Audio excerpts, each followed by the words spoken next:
guys, it's Justin here from DigiKinetics.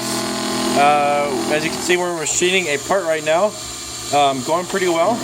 So what this is a spindle lock. Very happy to get around to it.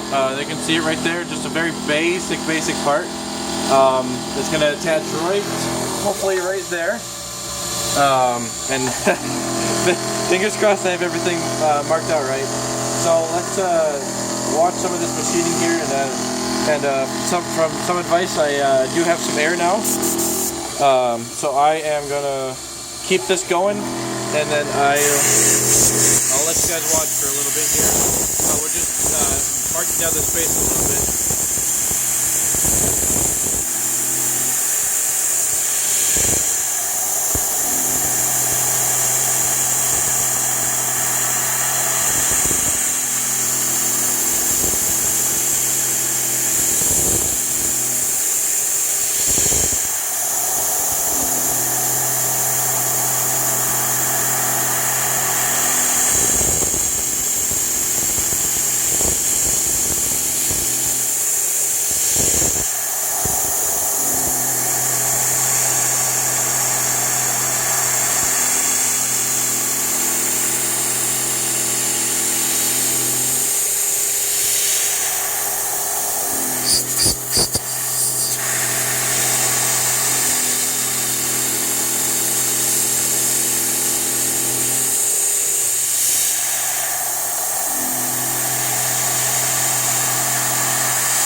So this is simply just a 2D adaptive from Fusion.